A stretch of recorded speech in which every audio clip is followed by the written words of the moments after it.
Hey, you don't look confident, Bo. You don't look confident when you're doing that. You don't look confident. Are you ready for the best Kansas City Chiefs insight? Welcome to the Four Guys in a Bar, sponsored by ChiefsBlitz.com, presented by UnderdogFantasy.com. Here's your Chiefs Blitz host, Nick Athen, with Lou Montagna, Andre Tillman, and Hence He got Tom. to win the Super Bowl touchdown. Okay, got a catch. Anybody could have made that catch.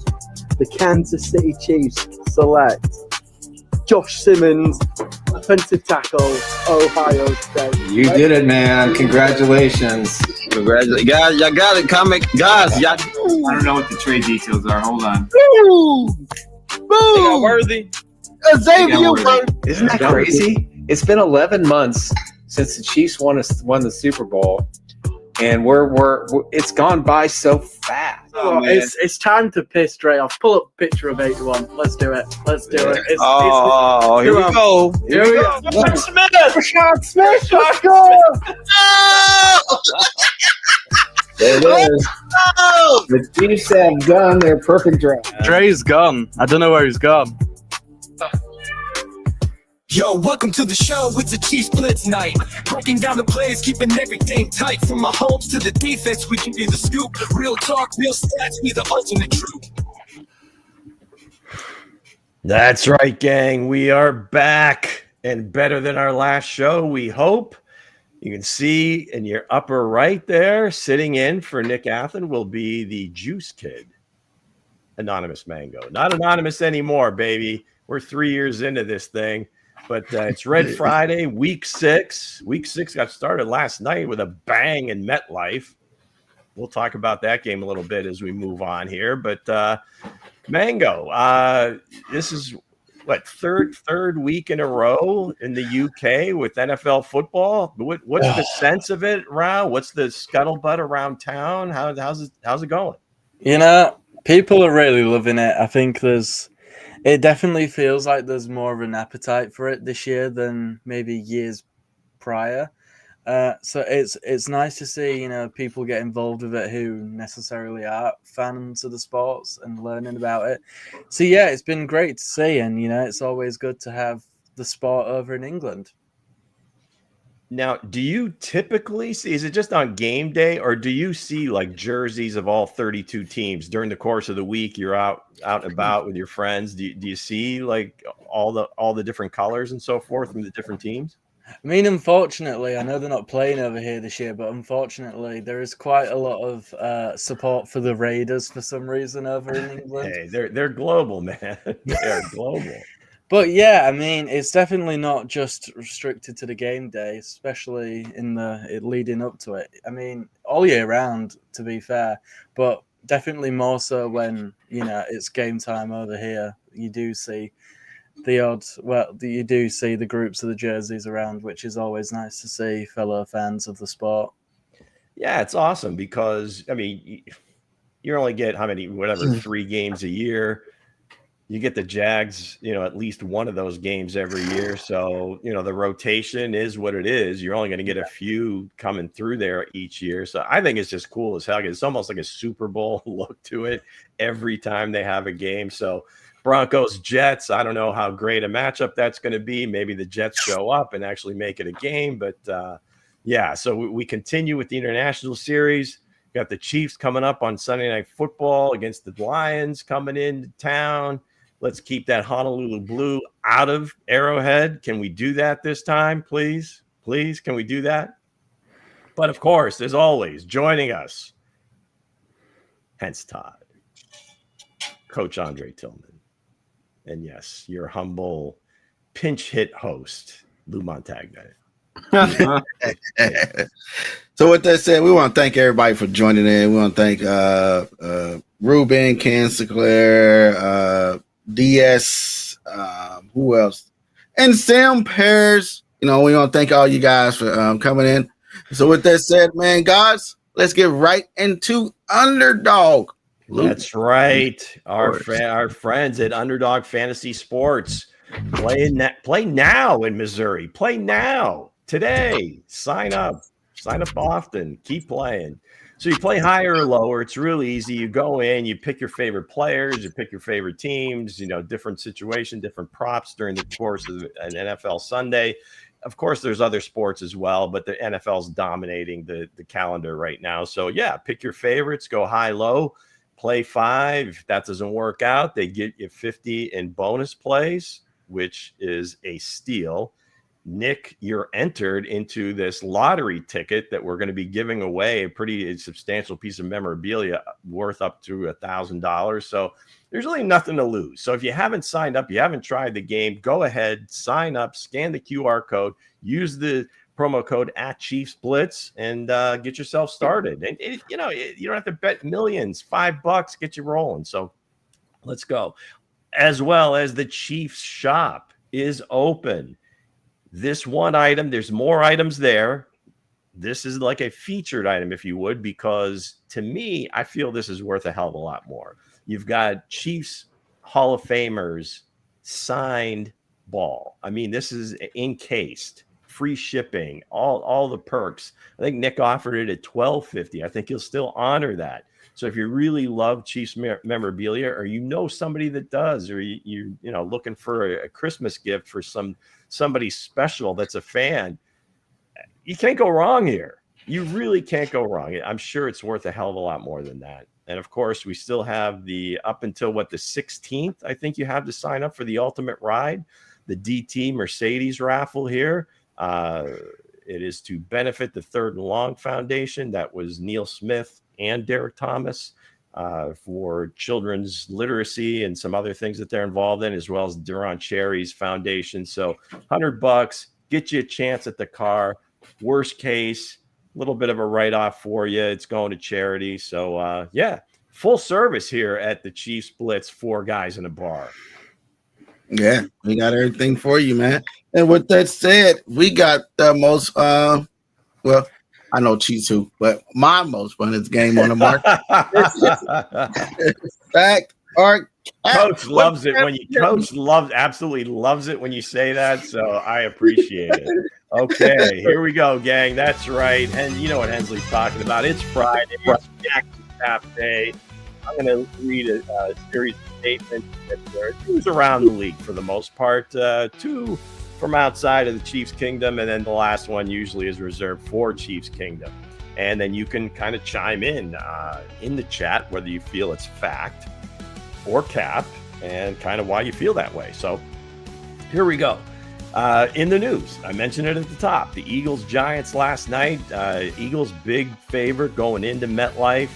Last Saturday, the Eagles were 4-0, riding high. Still, there was some scuttlebutt, some things going on around their building. But here we are just a few days later, and they're 4-2, and the world is crashing in. You got scoreless halves happening, the talk of no imagination on the offensive side, drama always, and it was this way last year, the year before, and so forth. Now a beatdown to a team that last lost to the New Orleans Saints. And in that Saints game, these same Giants turned the ball over 5 consecutive possessions in the second half. I mean, this did not look like a team that was going to be able to do this. And on top of that, earlier in the week, you got the sit down with Jalen and Saquon and A.J. Brown. And then A.J. Brown's kind of distancing himself from it. He doesn't recall if it happened or it wasn't me or whatever. It's just always drama with this team. So here's the thing. Here's the statement. At long last, the Eagles are broken. Again. Fact or cap? Hensley. I would say that is a fact. I think the Broncos put out the blueprint to break them. So I would feel like there is a fact that they broke, man, and they arguing. AJ Brown saying, I don't know if I was a part of the meeting. I was in there. It was just between Saquon Barkley and me, the quarterback, but I wasn't there. You know what I mean? So before the trade deadline, I don't see AJ Brown in the Eagles uniform much longer. So yes, I think they are broke. Interesting. AJ gone in just a few weeks. Mango, what are you feeling? I'm gonna also say fact. I think the fall down of the Eagles would have began week 2 if it wasn't for that goal line interception from Travis Kelce. I mean, it just feels like they're not a team, if that makes sense. It just feels like a bunch of individuals. There it is. At the moment. You there did find it. This encapsulates the Eagles right now. This is just the greatest picture I've seen in quite some time. Yeah, it just doesn't feel Can like. you imagine what that conversation is? It just doesn't feel like a collective unit right now. And, I mean, they're saying that they're together and that it's all going to, come to fruition in the end. But there's just that underlying feeling that it's just not gonna. So, fact. I'm going to go fact. Let's go, Coach. You're muted, sir. You got to unmute yourself. I got you, sir. Thank you, sir. Appreciate it. That was probably the best take you've had in years. Oh man, it was. No, listen. And nobody heard it. No, honestly, guys, I think it's the offensive coordinator for real, because I feel like they lost their identity. They try to cater to AJ Brown and Smith and whatnot, and they lost their identity because they're trying to please everybody. Last year it was our Saquon Barkley. The Eagles had an identity. Right, so now they're in an identity crisis right now. So right now, yeah, I'm gonna have to go fact right now just because of that. But can they get back on board? I don't know. Just depends, man. Too many egos. The Eagles are starting to show. I'm feeling the identity piece of it. The Eagles. But if they were catering to AJ and Devontae, I don't think we'd see that picture, and I don't think there would have been a sit down. So I don't think they're really. I mean, I think the opposite is true. They're trying. I mean, they want the ball more because they figure, hey, we can make the plays when we need to make them. Yeah, there's just a lot going on there. First, I mean, and I'm not going to throw Devontae under the bus. I think because AJ's been a little bit more open about his displeasure, if you would. And this goes back to last season, even the season before when they were like 10-1.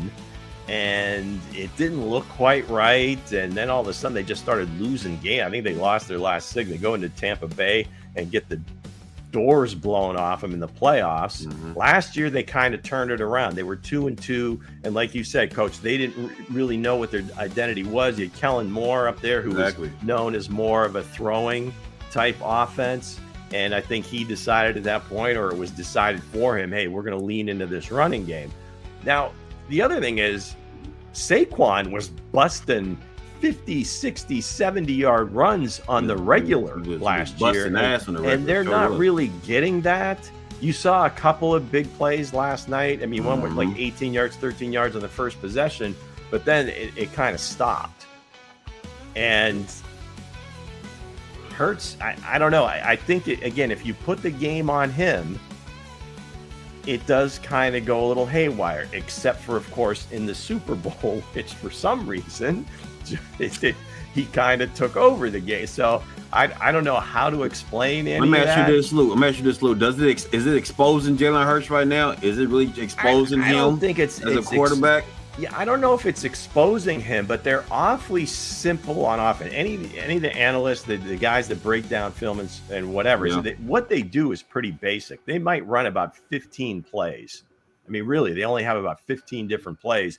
And you see that Jalen is, a lot of times, he is really throwing outside the numbers, whether they're on outs or just going up the rail, 9 route, whatever. I mean, that's kind of where he lives. And you can see on the last one that got picked off, and I think they even talked about it on the broadcast. I think Herb Street or Al Michael, like that's like the 5th pass in a row he's thrown to his left outside the numbers. And then finally the DB's like, hey, okay, here it comes. And he almost gets the pick 6. So, and of course, you break film down and you kind of stop it up. You're always going to find open guys. But as luck should have it, AJ was kind of coming across, and I mean, if he rips that seam ball, he probably has a touchdown. So yeah, I don't. And then the Phillies lose last night. They lose the series to the Dodgers. I would have loved to just listen to Philly talk radio today to hear those fans, because they don't hold back. They will rip everybody. These guys got to go. And it's all going to fall on Sirianni, right? I mean, what you guys are saying is true, is that it's a culture thing. It's an identity thing, whatever. It ultimately falls on him. So, all right. So, yeah, the Eagles starting to expose themselves. It's starting to be unraveled. They're starting to unravel. All right. So, we'll stick in the NFC East. And, of course, Dallas's favorite son, Jerry Jones, in the news, of course, again. Last weekend, he could be seen at MetLife again, but this time they're playing the Jets. And Jerry's having some fun with the fans. Gets fined $250, right? There you go. He's flipping the bird a little bit there in New Jersey. Now, and he gets fined $250,000. David Tepper, I don't know, it was last year, 2 years ago. He's in Jacksonville. He threw a drink on a fan, and he only got hit with $300,000. So what? I don't know, man. For all that Jerry does for the league and what a lightning rod he is, not a whole lot of favor from the commissioner there. But yeah. Anyway, his explanation was just amazing. Basically, having fun with the fans, meant it as a thumbs up. So the statement is this. Jerry's explanation tracks, and hey, he's just given a New Jersey hello with that middle finger. Fact or cap? I just said he's just been a fan. I would say fact. You know what I mean? Hey, he's just a fan, and he helped build the sport. And whatever fine he's got is just a receipt, right? It's not paid. It's just a receipt for everybody else can see. He's not paying that money.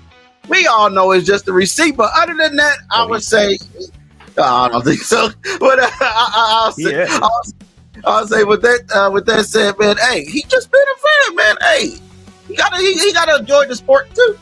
Yeah, so I would say that would be a fact.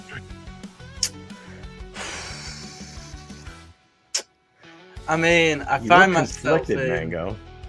myself in quite the predicament that, unfortunately for me, in two consecutive questions, I find myself agreeing with Hence, which can never be a good thing. Oh, wow. It's always a good thing. But I think Hence said it perfectly. I don't know if I can add much more to the conversation. I feel like he should be able to enjoy the game as well. I don't think he should be, he should have to appear a certain way just because he runs the team. I feel like he should be able to let loose and enjoy the game as well. And if that means slipping someone off, knock yourself out. Yeah. Coach? You know what? The league's getting soft. They find my coach, Jonathan Gannon, for putting a little love on my man's shoulder pad because he dropped the ball. Now you find the Jerry Jones for showing some love.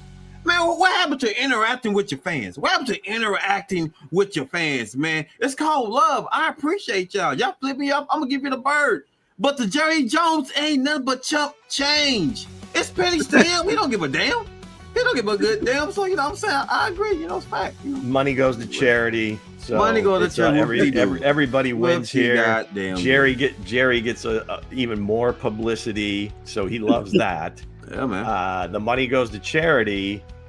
And he's just, again, that's New Jersey. It's just another way to say hello, right? Hey, sure. But I'm gonna say it's Cappy. You just can't do it. You're the owner. You're representing the Shield. It's just, just the way things go in the NFL. That's just not good. I love that for my GM shit. Hell yeah, right. Go show some love. Shit, get some love. All right, finally, and I'm sure we'll be tapping into this a little bit as the show goes on, as Hence says, the main part of the show. The main subject. So, no.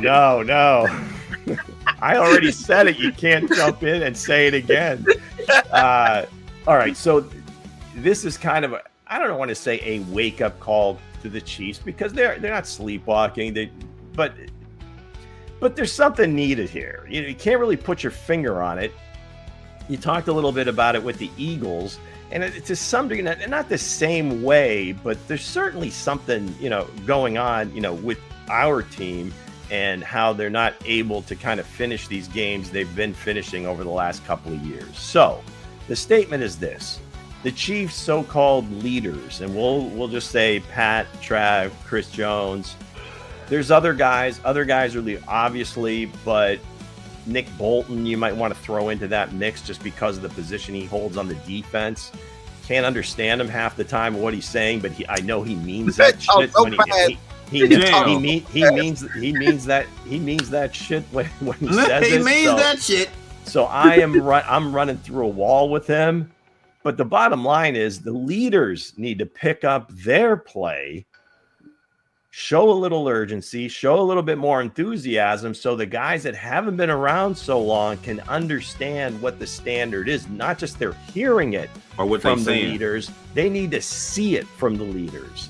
Fact or cap. Hensley. I would say there's a fact. We can't be on the sideline, pointing at the tablet and say, hey, you see me standing right there watching somebody walk in the end zone? You got to do the same thing. We can't be doing that. We got to be out here in all four sports and let everybody know that, hey, I'm a leader. I'm going to take accountability of my actions on the field, and I'm going to show more. We need more from the leaders because you think about it. Guys got to really lock in, right? If you really think about it, the leaders on the team and the losses that we have caused the losses on the team. Fact or cap? That's right. So I said, have to lock in. Go ahead. Ain't no Bowden shit. Come on, it's not time for the bonus topics yet, Hensley. What are we doing? Breaking the segment. Go ahead, man. Go. Now I am really conflicted. I'm gonna give you a bit of a half and half answer here. I'm gonna say no. We don't know. I know you're in a different country and all, but this is the United States. One or the other, man. Straight shoot it, Mango. Go ahead, Mango. No, I am conflicted because if we're going off the leaders you mentioned, I think it's fact for half of them and cap for the other half. Because I think the guys like Patrick and Nick Bolton, I think they've been exceptional so far this year in showing that. People know that I'm not a big Nick Bolton guy. It is whatever, but I think he's playing some of his best ball this year, and he's leading that part of the defense, I'd say. I think it's cap for the guys like Travis and Chris Jones. Chris Jones just hasn't got off the mark this year yet. I mean, and whilst Travis has been getting better each week, he's still having some misses on, the plays you expect him to make. So that's why I'm a bit down the middle, but if we're going overall team, I will go fact, just for your sake, Lou, of having an answer. All right. Good to hear it. My shit is definitely a fact, man. Bring the noise and show results, baby. It's all about showing results. Thickums on the sidelines, man, going through tablets and whatnot, making it trying to be a vocal. He's vocally doing it the wrong way because it's not matching with his production. All right, Jalen Hurts already checked him on the field. You know what I'm saying? He crying on the sidelines, man, and my man gave up on the play. Now, we need more from Christopher Jones. We need more from him. We need more. If we don't get more from the guy, I'm just saying, we need more from Christopher Jones. You know what I'm saying? We need more, so I agree. It's a fact. You got to put the stamp on it, man. You got to. Yeah, it wasn't a call any one player out. I think even though, like Mango said, maybe two of the guys are showing the leadership, maybe the others aren't. Again, I don't know where you come down on that, but the bottom line is whether they are or not, they have to continue to do that.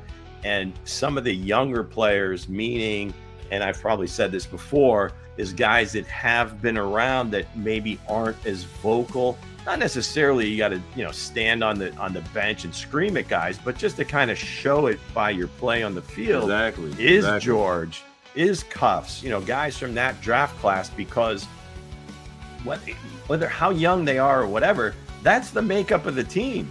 It is mostly a young team. So you've been here this is your fourth year. You got to kind of take some of that responsibility on to now. You're not just kind of like an add-on player to make plays occasionally. You're one of the dudes and you've got an extension, George. It's great to have quarterback hurries and pressures.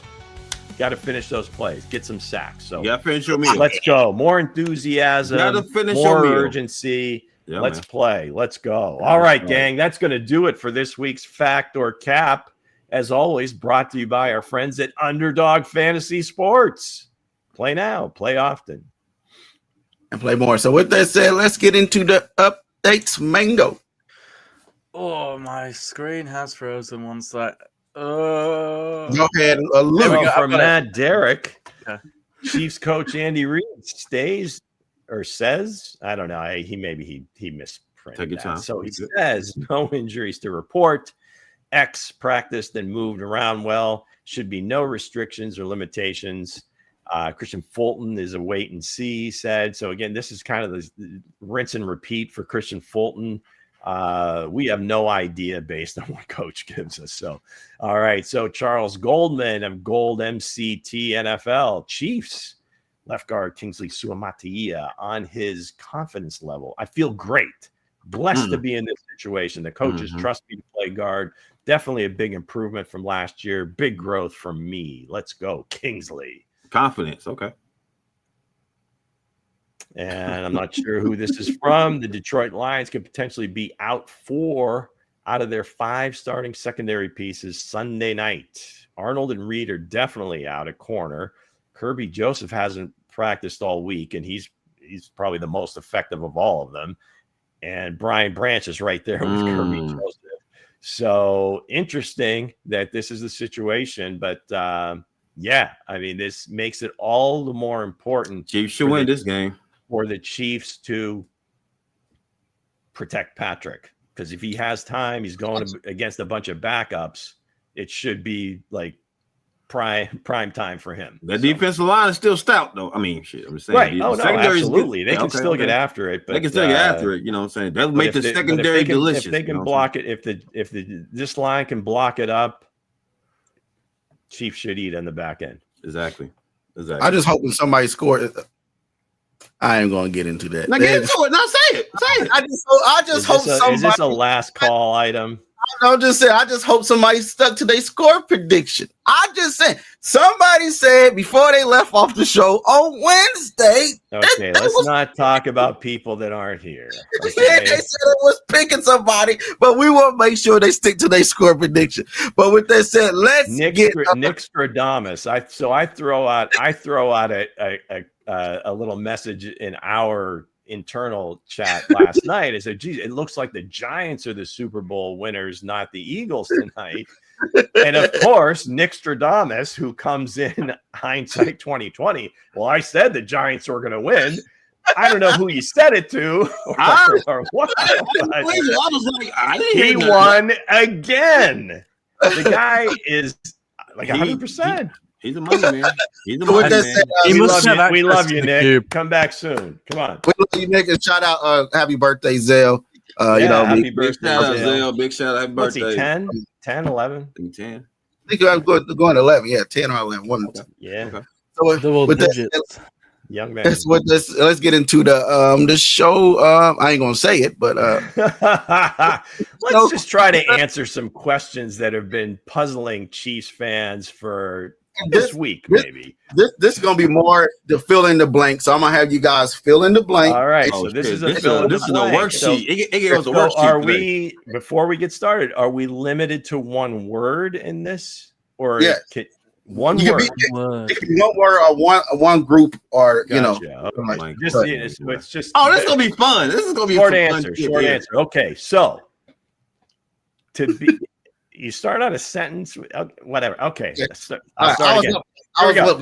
To be physical with Amon-Ra St. Brown and eliminate his yak production, we think we're talking about the Chiefs must put blank on him all game, and why. So we got a little more to it now. Little bit of a compound going on. So, Coach, why don't you start us off? Hell yeah, I will. We should put Connor on them, guys, because your boy is playing the slot. We put Connor on them. Chiefs have been doing it all goddamn year so far, and they believe in Connor. Honestly, might tell you put Noah Williams in that bad boy, or you put Teacups in there, because you keep Noah on the outside. You got Watts on the outside. You put Trent McDuffie in his primary position, because that's what St. Brown plays anyway. I'm just saying. But if y'all want to lose a game, you put Connor in there. Okay, it looks like the time is up for you, Coach. How about I'm that? just saying. I mean, I agree with Ruben. I mean, the correct answer is T Cuffs, right? I mean, why would you not put your best corner on arguably their best receiver? Yeah. If I see Chamari Connor in the slot against St. Brown, it's over. Game's over.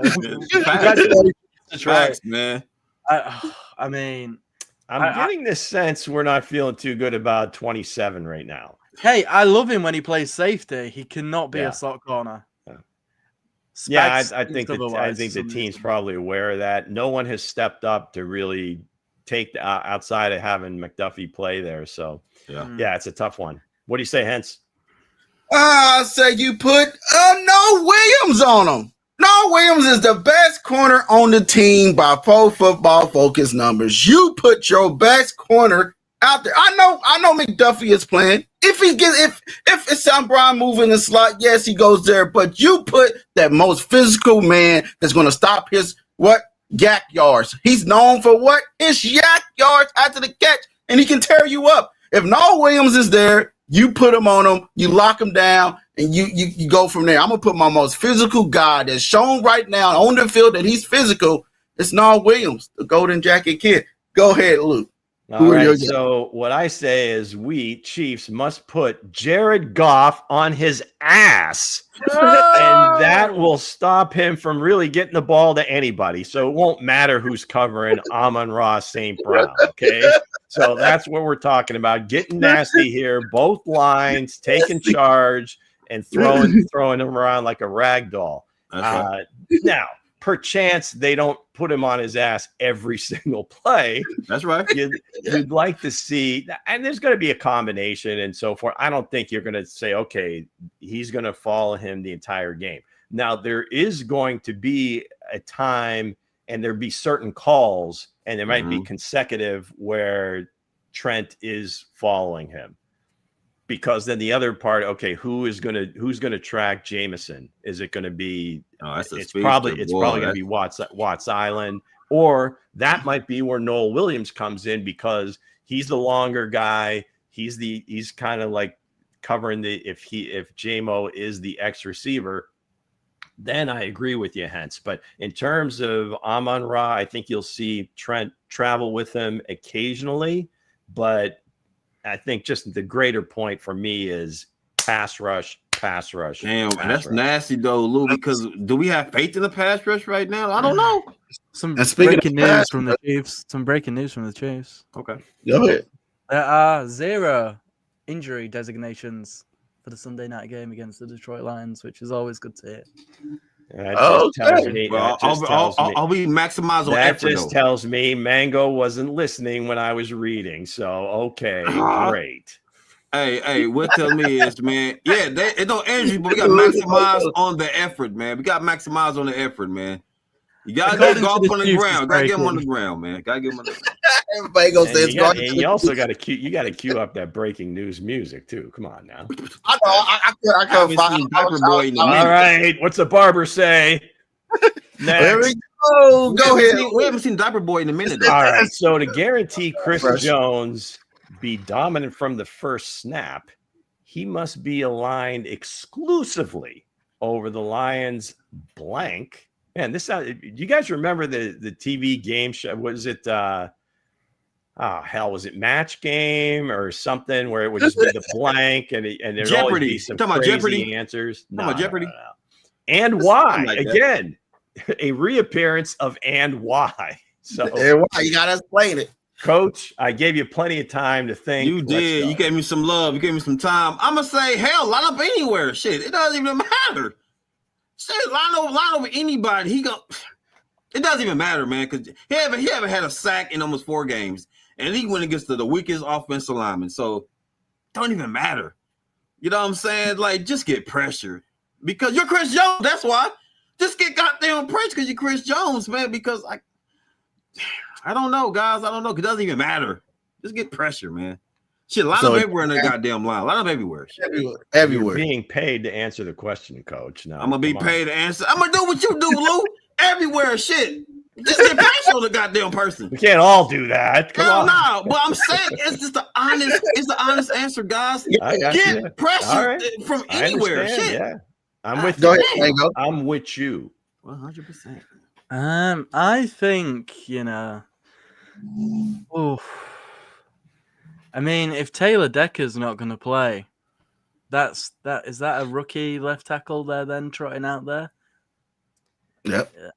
They may even be to their third left tackle. I mean, they've been shuffling. It seems like for most of the season. They've been shuffling. Yeah.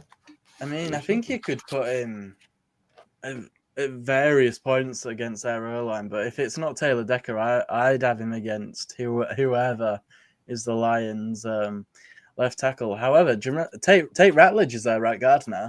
Yeah. Yep. Maybe if you want to say A real Tate's dog. got. Yeah. So left tackle or right guard for me. Bruiser.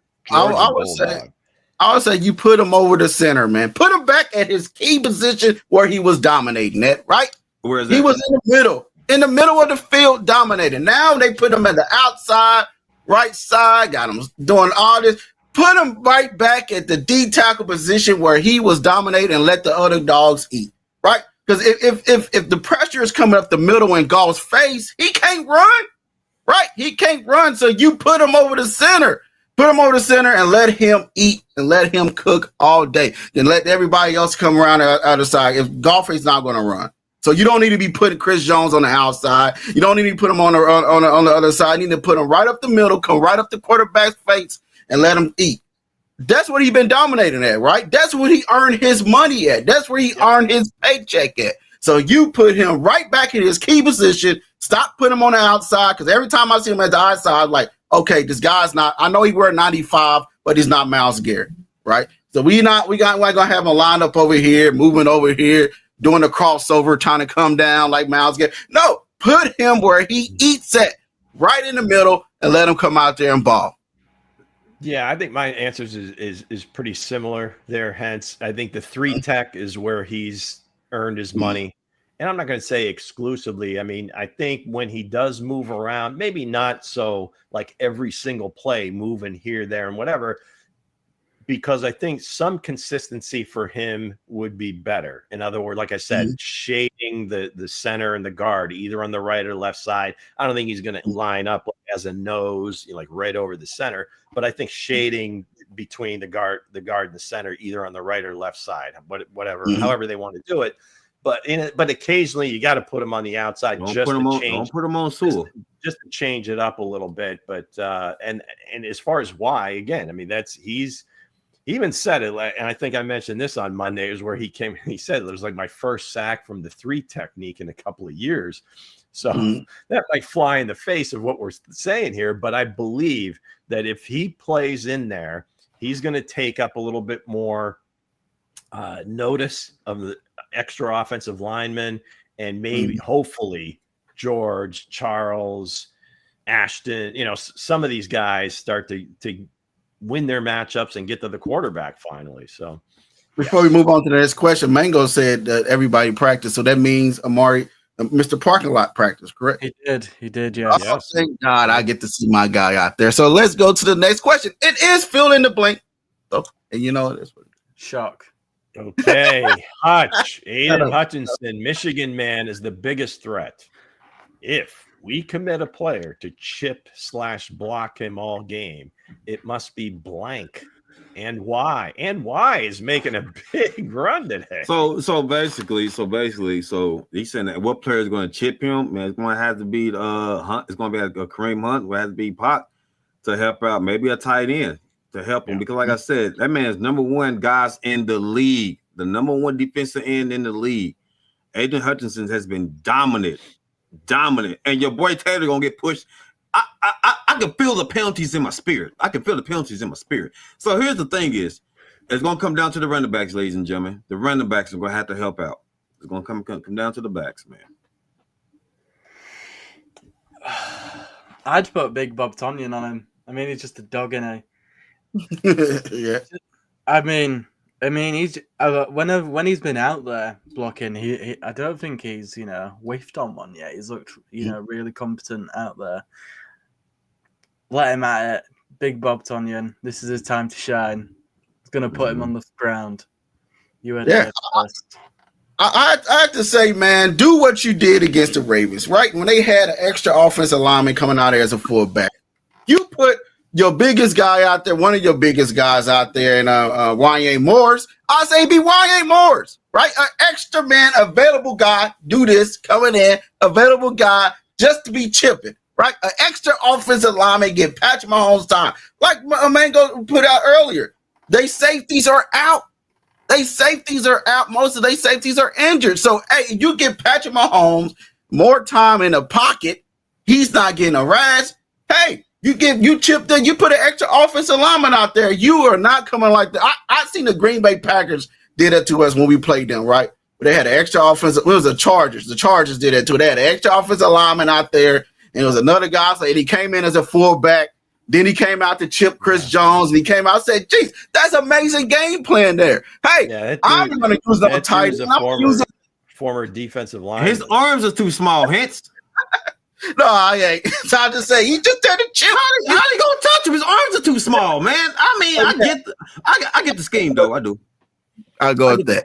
Go ahead, Luke. So I think it's going to be a combination of that. Whether some plays it'll be one of the backs, some plays it'll be a tight end. If they put in an extra offensive lineman, they tend to not go max protect on plays. I mean, in coach's offense, he likes to get all 5 eligibles out. Occasionally, if there's like a gotta have it thing, or if they have a special play that they think, hey, if we like max protect on this one, we've got something for these guys, we may hit it. But it's going to be either the second or third tight end that's in there, one of the backs.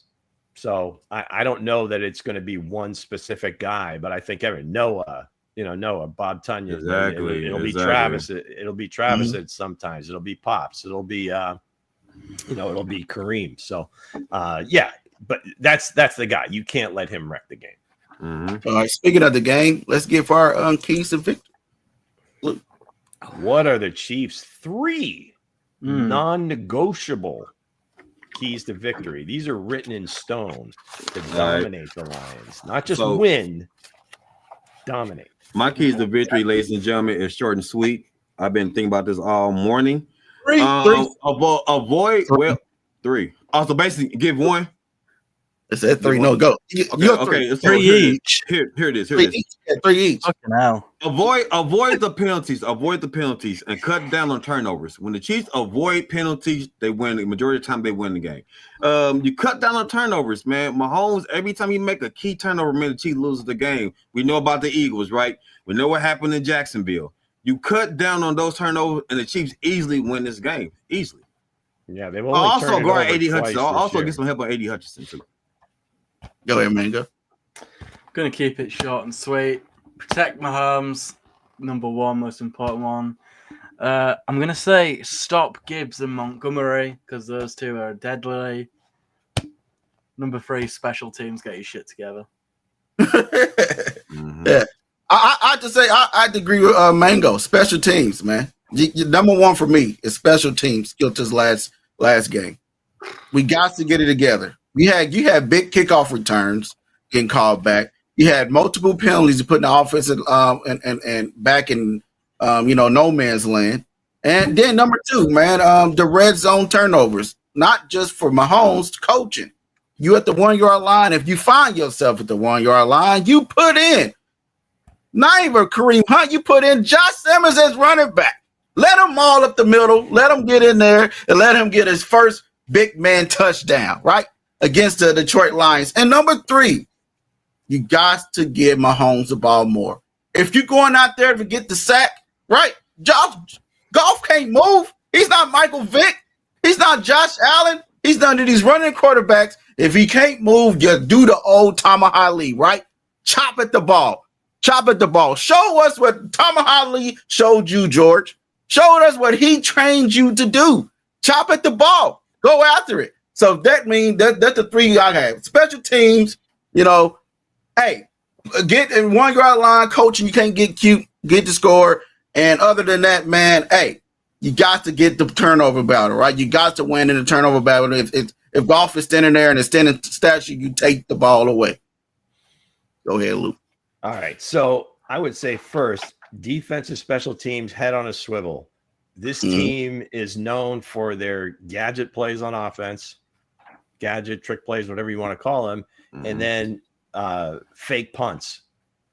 I think Dan Campbell has run a fake punt at least 3 times every year as a coach. They haven't run one yet, so got to be on the lookout for those. I think that came up in conversation with Tobe, but then the trick plays as well. Whether the coach, the offensive coordinator isn't there anymore, but they're still running trick plays.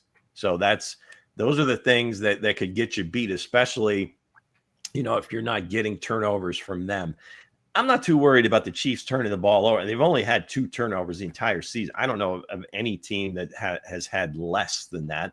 Maybe there is, but turnovers haven't been a problem as far as now. Again, where they happened, they get magnified because you're given potential points because you're on the doorstep. So I see what your point is there to cut down on those for sure. But they've only turned it over twice.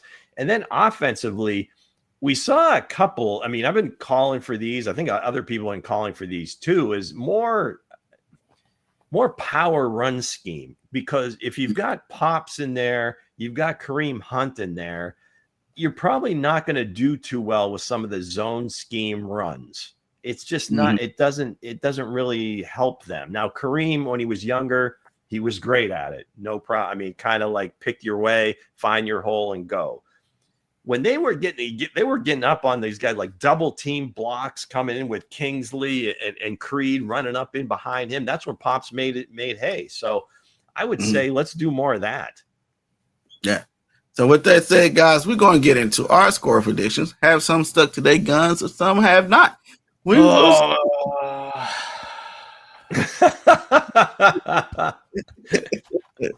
He changed it. I think in your article, wasn't it 51-9?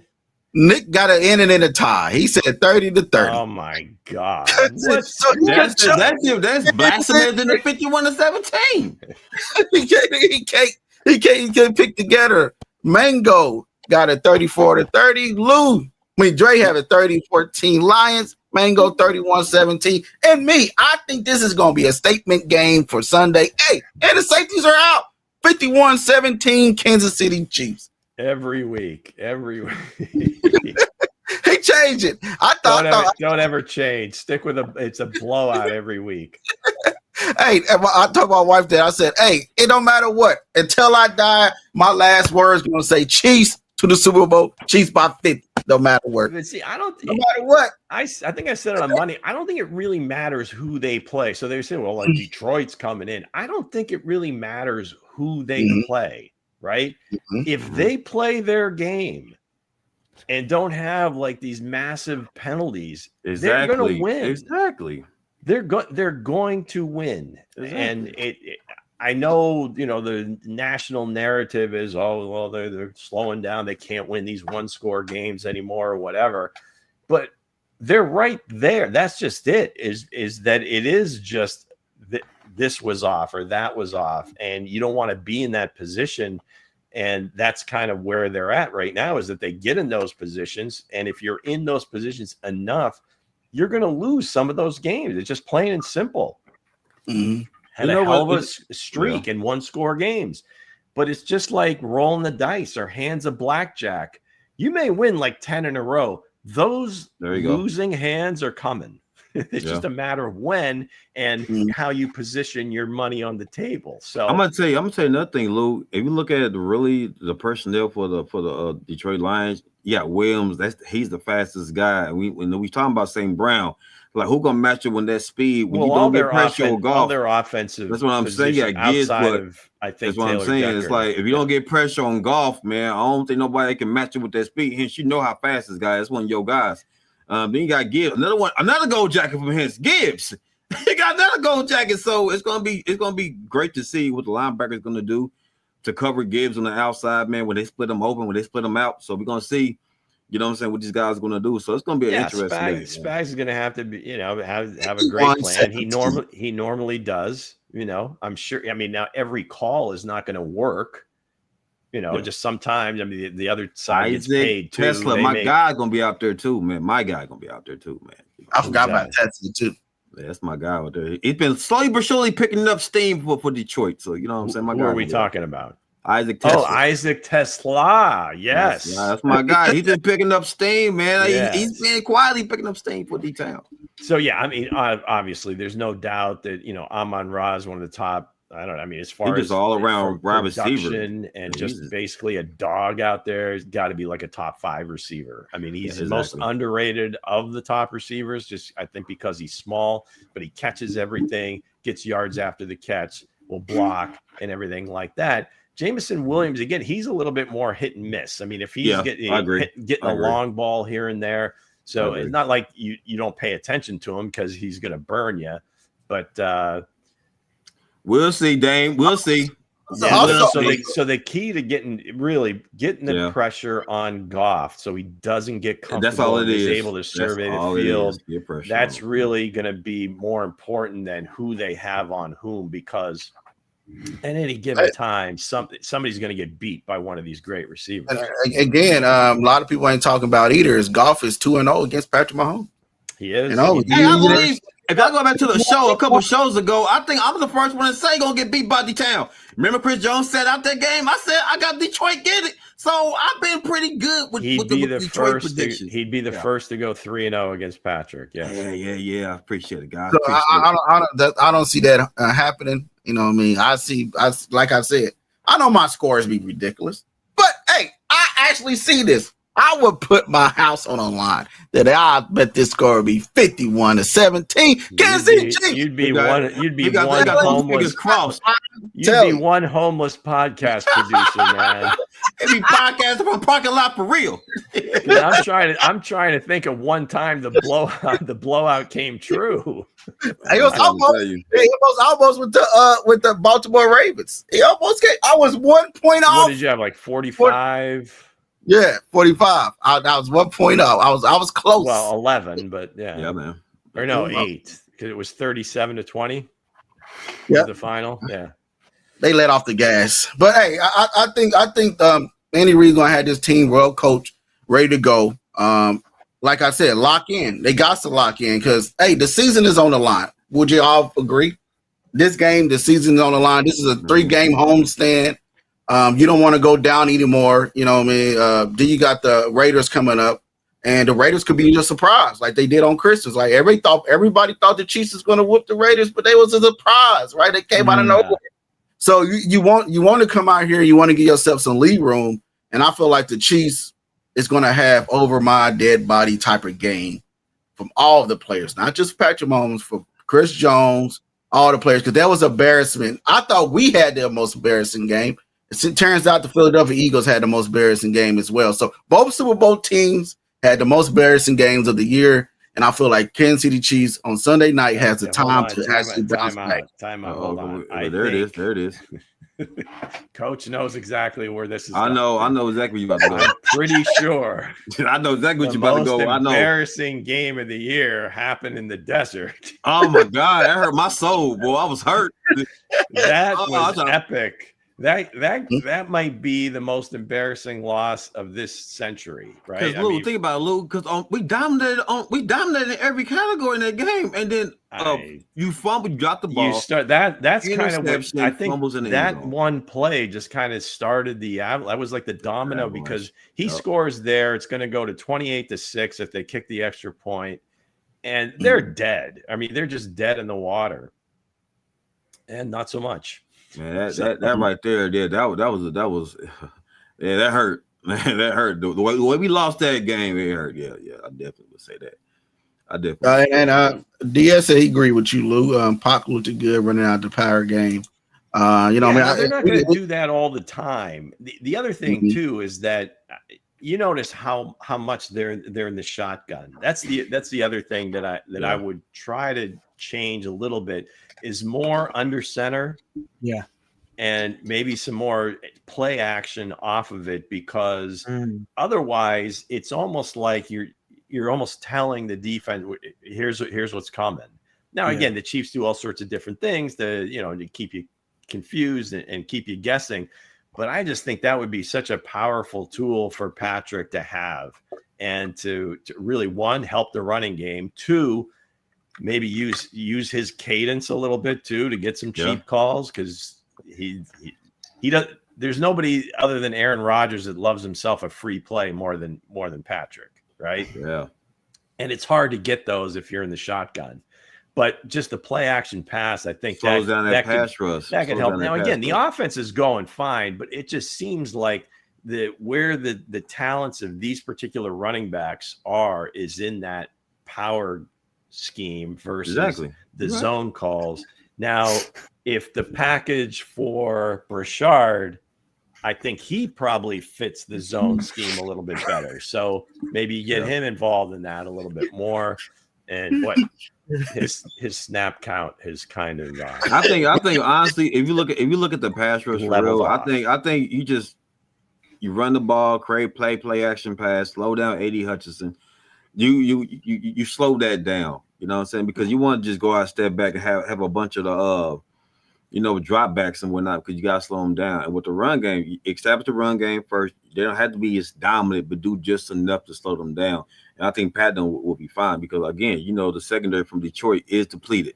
It is depleted right now. So you stop slowing him down, the Chiefs can tee off on the secondary. Yeah, you're never going to take it out of Patrick's hands. You're going to throw at least 35 times a game. Right. Yeah. I mean, that's just in the book beforehand. And hopefully it doesn't get too much more than that, because usually that means they're behind and they're, trying to come back. Exactly. So, should be an interesting game. I mean, again, you're sitting at 2-3. If Andy Reid said, hey, I can take one play from each one of you guys and I can put it in the game plan, or I can deliver it to the guys, what would it be? You can I would say that. I don't know what the specific play call is, but I'm just saying more power runs for Pops and Kareem, and that's double team blocks, having guys pull it and get up to the second level. But every time you see that, I mean, it usually turns out pretty well. I mean, they haven't broken anything yet, but you saw Pops. I mean, at least he got more than 10 yards, and it was it was just huge between Kingsley and Creed. They just wiped out the lineman, and then somebody got the linebacker, and then Pops comes flying through. I think, honestly, to piggyback on what you just said, Lou, I don't really want to see them break free for a long one. Just do another, get 5 yards of carry, get 5-6 yards of carry. You know what I'm saying? Make the secondary. Yeah, but in order to get 5 or 6 yards of carry, you have to have a few runs of like. That's what I'm saying. 15, that's what I'm saying. 20. Like, you're not going to break every one, but you want to have a chance to. Exactly. At least pop some out. Make the secondary respect you, though. You know what I'm saying? 5-6 runs. Couple first downs. I'm talking about them back to back runs. Safety start peeking. Yeah, start creeping that safety. Then Worthy and scrimmage. Exactly. I said no matter what, man, throw it up to Thornton. He always open. If you got protection, just throw it up. You know what I mean? Throw it up there. You guys are getting drunk off of like 4 or 5 plays. No, I'm just saying he's always open. Even Pro Football Focus said this as well. But I'll say, if you have time, find that man and say, get a band of ball, man. He's certainly getting used to Patrick on the broken plays. I think he's starting to understand it. Just keep moving, keep running, find the open spot. And I think you saw that, and that's typically where he excels. That's a good point, though. Like, now the one was against Baltimore. He ran kind of like an in-breaking route for the touchdown. I'd love to see more of that.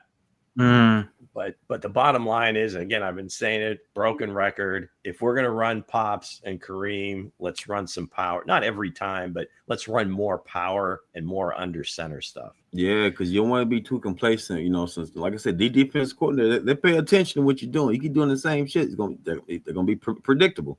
Just like the Eagles. The Eagles are very predictable now. I'd like to see Thornton, catch one in stride, because I feel like he's either already in the end zone or He just goes straight to the ground when he's catching those deep balls. I like to see him try and catch one in stride. Yeah, I like to see that as well, and see that speed from Baylor, man. Hey, the kid is a great man. Hey, I'm just hoping to see more for it. And then you say you're not putting everything on Xavier Worthy. He's already dealing with injuries. I just want to see Xavier Worthy, Hollywood Brown, and everybody on the same field at the same time, right? And Rice, at the same time too. So if yeah, the best wide receiver in the league. I'm just saying. I've been calling it. Man haven't touched the field yet. He's still gonna get his 17 next week, right? Next week he'll be he putting up 500 yards next week, guys. He'll be in the building Monday. So with that said, guys, we want to thank you guys for watching. We want to thank you guys for tuning in. Enjoy your Red Friday. We will have a pregame or a countdown show. If Mango is, I don't think he'll be. Will you be available? Or no, I don't think so. Yeah, but, I'll be around. Yeah. So we'll do a countdown show with me, Mango, and Coach Dre, and get you guys all ready for the Chiefs Sunday night football game here in Kansas City, man. Where I think they're gonna blow them out 51-17. Chiefs. What are the Lions gonna do? Lions die. Both lines. O-line, D-line. Coach, nasty, what are they going to do? They're going to get nasty, baby. Nasty, man. They're going to get nasty, baby. Bring that to the stadium. Anybody out there, if you're going to the game, let's bring that energy. We get nasty. I'm talking about Louisiana nasty. Please. I'm talking about 90s until he shits. That's right. All right, guys. We see you guys Sunday night.